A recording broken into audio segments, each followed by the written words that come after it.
Hey everybody, Jay here. Welcome back to the channel. Today I want to answer a question that I keep getting is, am I a prepper? So we're going to talk about that right now.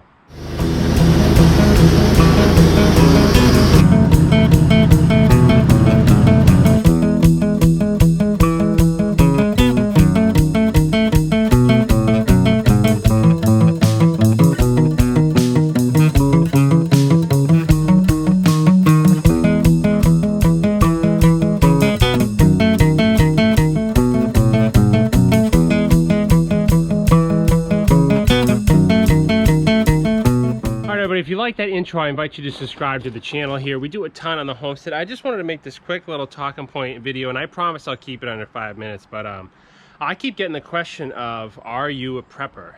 And I think the term prepper it could be a very broad term. Here on the homestead, again, for those of you just joining us, we have an 18-acre homestead, and we moved into this property 5 years ago, and before that I was just so oblivious to where my food came from, where my water came from, where my energy came from. And since I've been on the homestead here, that's literally why I started a YouTube channel, was because I just wanted to share everybody my journey. Now, most of my stuff is, firewood and construction projects and chainsaw stuff, but we're going to obviously get into more advanced stuff like garden and, I want to plant an orchard and things like that. But to answer the question, am I a prepper? I want to say yes and no. Am I one that has a doomsday bunker out in the woods? No. I just want to be ready. I just want to be prepared. I want to be the type of person where if the power goes out, I don't freak out. If there is a food shortage for a little bit because of some crisis or whatever, I don't want to freak out. If I need to run my generator, I don't want to have to worry about running to the gas station to get fuel. Hence, if you've been following along, we've been doing our little fuel gas station right here. So I just want to intervene and make a quick video. I think now is the time to honestly invest in yourself, invest in your property, invest in your family security. Also, that's another thing too. Since being here 5 years, I have 2 children now. Those 2 children now obviously depend on me and my family for survival. You know what I mean? It's amazing that once you become a father, how things change. But that's kind of also directed how my mindset has changed over the last 5 years, and especially in the last 2 years, because my kids are 2.5 and 1.5. But to answer the question, am I a prepper? Not necessarily to the doomsday level, but I just want to be more self-sufficient. I want to have a garden. I want to have an orchard. Obviously, we heat with firewood with the outdoor boiler. Those of you know, we make oodles and boodles of those videos. So we're energy independent. I don't rely on oil or propane all winter. 6 months out of the year, it's straight wood.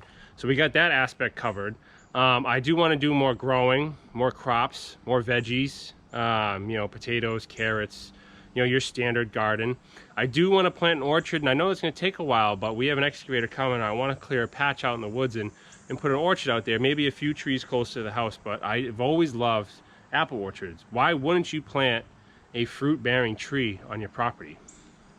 These are the questions I never thought of, 5 years ago before, but that's what I want to do with the property here. And I hope this video makes sense, but I honestly think with today's day and age and society, and I'm not, leaning left, leaning right, up, down, Democrat, Republican, but I definitely, if history has showed us anything, you have to protect yourself.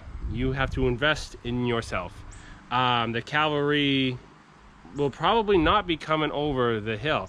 Now, that's not an insult to first responders, but if everybody needed them, there's not enough. That's the problem. The system is only designed to handle X amount of calls, X amount of emergencies at once.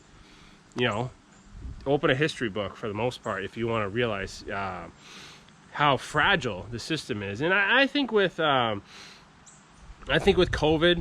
I learned a lot. My wife's a nurse, so we had that angle. I have my own opinion. She had her own angle with that whole thing. But I think with COVID, and then what's going on in the Middle East, what a nightmare that is. I just think now is the time to invest in yourself. to invest in your family's security? What do you need to be secure? For those of you who may not know, I worked in law enforcement for a year. I have my 4-year bachelor's degree in criminal justice, so I have a huge security background. Again, I worked in policing, I worked in the security industry.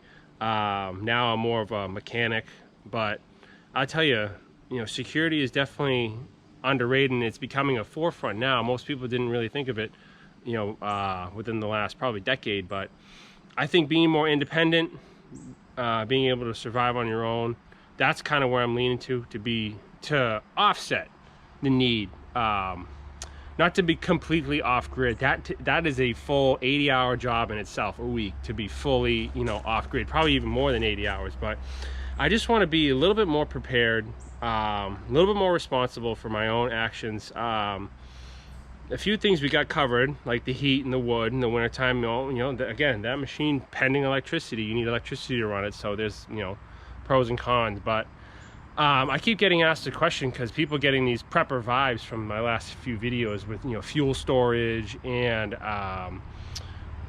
the firewood storage and all that stuff. So I just kind of wanted to address it. I think now is a better time than any to actually start investing in your property, investing in your home, and just have a little bit more security. I'm not talking have 10 years worth of survival stuff, but start somewhere. That's what I'm doing. I'm starting small. We've been here 5 years, and I'm still reorganizing out here in the wood landing and redecorating and all that stuff. So it takes time, but I definitely think I would definitely say I am some level of prepper, homesteader, whatever you want to call it. I just want to be more independent, kind of an older way of living. We become complacent, and I honestly think our system is super fragile. That's just my 2 cents. So anyways, thanks for watching, guys. I just wanted to address that, I guess, the elephant in the room. For those of you who've actually tuned in, stayed watching for the last 7 minutes, I appreciate it. But yeah, other than that, if you just caught this video, welcome to the channel. Please subscribe. And yeah, like I always say, we will see you out in the woods.